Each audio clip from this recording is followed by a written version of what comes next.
Hey folks, this is Keith at Down Redwood Grows. Welcome back. If you're back, if you're new, welcome aboard. I try to do a little bit of homesteading here and some self-reliant.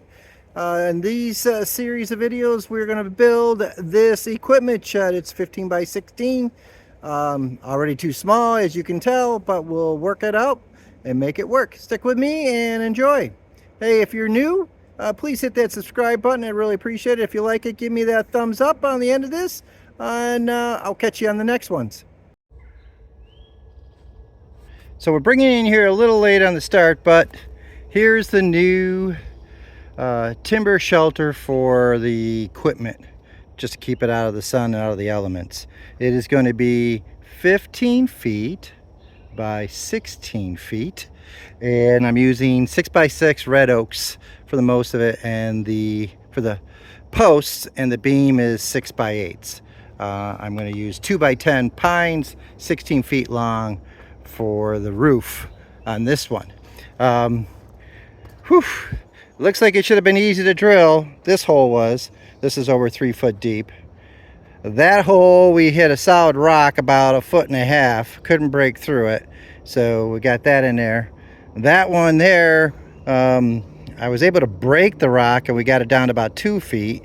And this one here, I hit a side of the rock and it actually tipped it a little, but it's down there deep. It's well, we're probably over 3 feet here right now. I really didn't measure them, but you know, that's my eye tape measure on it. So I'm using these anchors. These are slide hammer anchors, box store. They're 1/2 by 4 1/4, and I took my strings. They're, let's see, 13.5 center line to center line, and 12.5 to center line and to center line. Put the strings in after we drilled the holes. I put the strings in, then mark the holes, drill the holes, move the strings, put the tubes in, and put the strings back in so I can put the anchors in.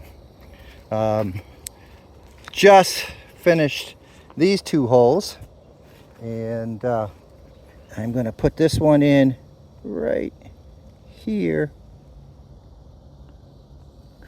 and we'll do this one. We'll let this set for a few days, of course, and a little bit further,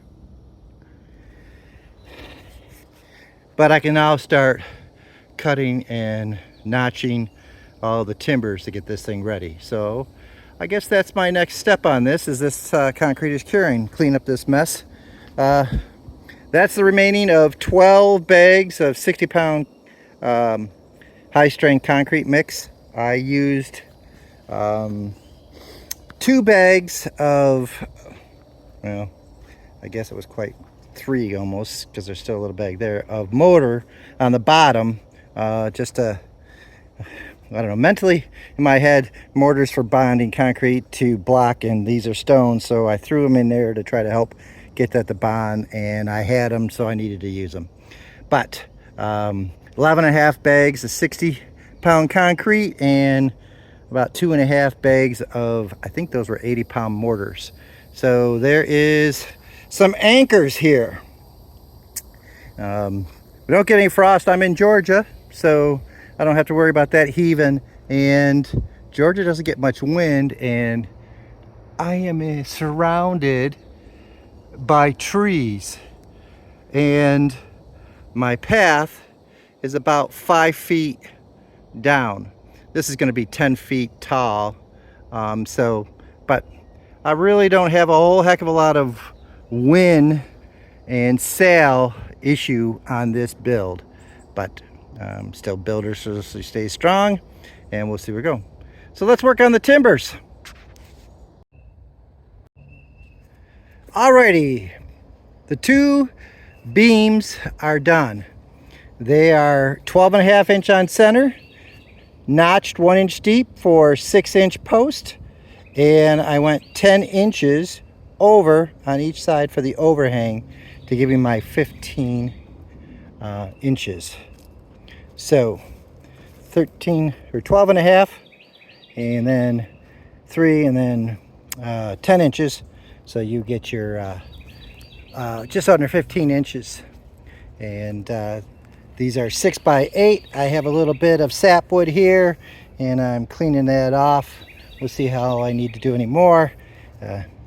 But I think that looks pretty good. So we're gonna get these things off and we're gonna do the cross. I guess they would be beams. They're gonna tie the front assembly to the back assembly. So I notch them into the post and I notch them into those 4 by 8. Well, those are 16 foot, but we'll be cutting them down. So let's get those on the sawhorses. Alrighty, so we're working on the cross post is what I'm going to call them. This is going to be the 16 foot length of my building. So I have a 3-inch extension and I got a 6-inch notch, and I went 1.5 inches deep on this, and I'll go 1.5 inches deep on the post, and what that'll give me is a 3-inch overlap on here for my diagonal cross supports to mount, because those are 3 by 5. Full length cut with a saw, circular saw. I just use a hand saw and I'll finish the cut off. And so I've done these 2 down here, so I got that working pretty good.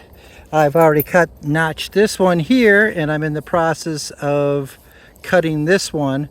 I cut about every 3/8 of an inch, and then I use my chisels. I take a chisel and I come down here in the end and I push it all the way down the end and I'll snap it. I'll try to show you that. But I did this one when I was doing my sawmill shed, and there was a knot on the bottom and it broke the tip.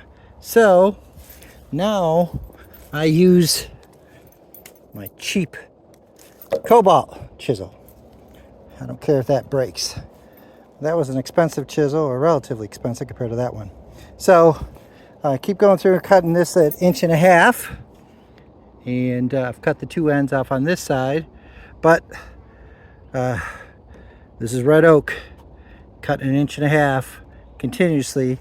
These circular saw, these cordless, they're not designed to be doing this in a 93-degree day. So the batteries are overheating, so I'm switching batteries out, and I thought I'd give the batteries a little chance to cool down, give a chance to film this. So that's where we are right now. I'm going to finish this one up here. I can't find my my tripod right now, unfortunately. I did some remodeling in the garage and the barn, and I don't know where it is, but I will try to keep giving you some more filming here. Stay tuned. Alrighty, cross beams are done. 6-inch notch on both ends is done, 1.5 inches deep, and everything's been cleaned up. And so we're getting ready to put these in place over in front of or near the piers.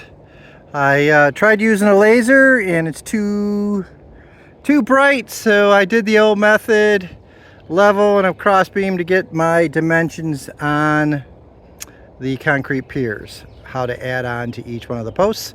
So hopefully that'll work good. So let's start working on posts. Alrighty, so we are working on the posts. I have the taller posts tied together and the shorter posts, or the back posts. I cut the top and I've marked, I think you can see there, marked for the cross beams notch. That's 8 inches. I'm going to cut that 1.5 inches. And then I have the offset dimensions for the front posts. And I did the exact same thing here now. Top of the posts. And then here's the cut section for the cross beams. And then down here, I have the offsets for them. One here and one there. So I'm going to cut them out now and get that moving. So we pretty close to get these things started to go together. Yeah. Pretty soon we'll be able to get yeah. Take 3. Pretty soon we'll be able to get these things together. Alright, so I notched these 2 together and I broke them all out. You can see how fairly clean came out. I got a little bit cleaning with a chisel, it'll easily clean up, but that's how fast you can notch this wood. Again, you can see there's going to be a little harder right there. I cut those two together. I cut the two outsides together on this one, but I separated them. It seemed like it was just too much for the saw, cutting both of them at the same time. So separating them seems to be a little easier. It's not killing my batteries as fast. I'm running 4 24 volt 4 amp batteries doing this. 2 are already gone. These 2 are pretty warm already. So if you're gonna do these with cordless, make sure you got lots of batteries or lots of time. Okay, for my cross supports, I am using some white oak that I have here that I cut off some big logs that I'm working on another project. This is about 3 by 5. I got 2 pieces. They're about 15 foot long, and all I did is one template, and I go through and do 45s, keep them tight so I don't have any scrap, and I go and I use the same side, and I'll cut all the angles that are this angle, and then I take all the pieces and I flip it to the other 5 and I cut all the angles on this side with my DeWalt sliding compound miter saw. I think this is a 12-inch blade. What is it? Yes, 12-inch blade. So that cuts it. Cuts it barely, to be honest, but I can cut the 3-inch thick and just whittle it down. And I get my braces. I need 8. I'm gonna make a couple extra, I think, here just for the next project in case I have some. I'm using the same dimension as I did for the sawmill shed. If you haven't seen that one, that video, there's a group setting for all the videos for that. So I like that brace. It's a nice setup brace. It really locks it down tight, and it still keeps a lot of room. I centered in between the 6-inch beams, and when I do interlocking like this one, this design, which is also another book story group, I'm going to do on the bottom or the other one over there for this build, but it allows me with the 1.5-inch overlock, the 3-inch will fit okay on that 4-inch crossbeam. So let's finish cutting the rest of these and get this taken care of. Well, I got them done. I wasn't able to use this section of the board. I didn't realize, but a lot of excessive weighing. It's just too much for me. I don't want to use it, so I think it'll just end up being firewood. But I was able to get 9. Pretty good. There's a little bit of weighing here. I can live with that. And you put 2 screws in, no problem. But that just isn't worth doing it. So we got these all done. We'll take them over to the shed, and we'll get ready to start putting things together. Alrighty, we got the back assembly post and beam cross braces all tied in. 10-inch screws, 2 going into the post. Right now only 1 8-inch in each corner of the cross braces. I am going to try lifting it up with the tractor and putting it on the bracket supports. Now, I'm not sure I can lift the tractor. The forks will go up high enough for this side. It should be close. I know it won't do the front. So I'm going to then put in the cross beams and put the front post in, front post, and then we'll try to put the beam on top of those front posts and see if we can do that. I can probably do that if I flip the forks over. I'm sure I can do that with the flip the forks over. It's just going to be a little trickier, that's all. So I don't want to try to do the assemblies and lift it up and get it all in there at once. So let's see if this works.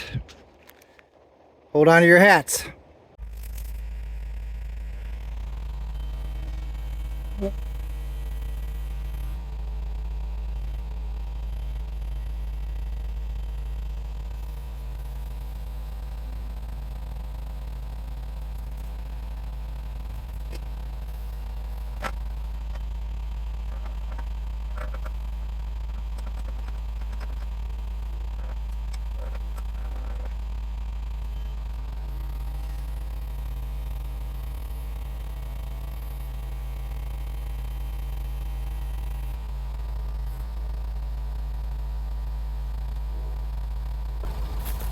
It doesn't go up high enough. I can lower it, put some blocks underneath it, and get it the extra height. I think that's what I'm going to try doing. A little scary though. A little sketchy.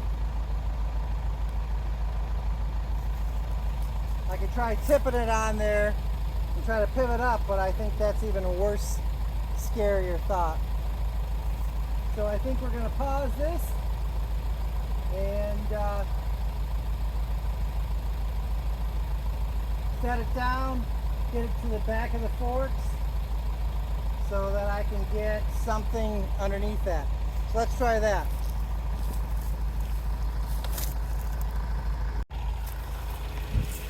All right, this is not a how-to. This is hopefully entertaining. I've grabbed a couple of 2x4s for each side, try to put some cross supports to try to keep this thing straight up. I've added two 6x6s, longer one on the bottom, and I've clamped that and screwed this one into that to try to make sure everything stays. So we're now lifting this thing up an extra 12 inches more.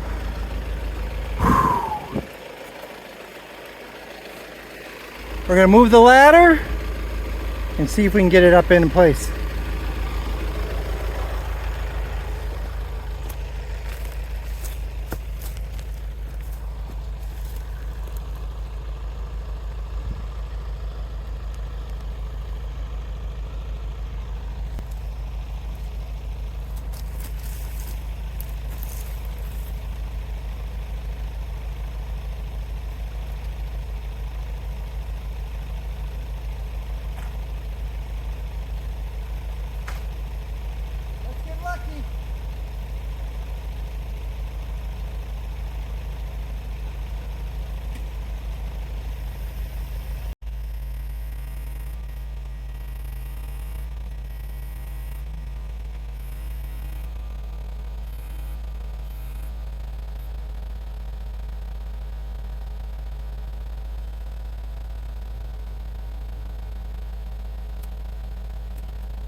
Alrighty, that's kind of in there. Like I said, this ain't a how-to. Whew. She was getting real close at about 2 inches. holding on the top of that to keep pushing it. Less than I'd like to see, but it is at least in there and fairly level right now. I want to get the other posts in and I can kind of tweak everything a little better. But that is quasi done. I don't know if I got any more strength to do any more today. Let's see. Oh, I would love to get that post in and this cross support in, but I don't know if I got the energy. That was a lot. That was a lot. I think what I'm going to do is I'm going to get these other cross supports in, these diagonals. I'm going to anchor them and we're going to call it a night for now. Not supposed to be any storm, but I think that'll get it in place, and we'll see what it looks like in the morning. See how I feel in the morning. I'm a little tired. It was a long night.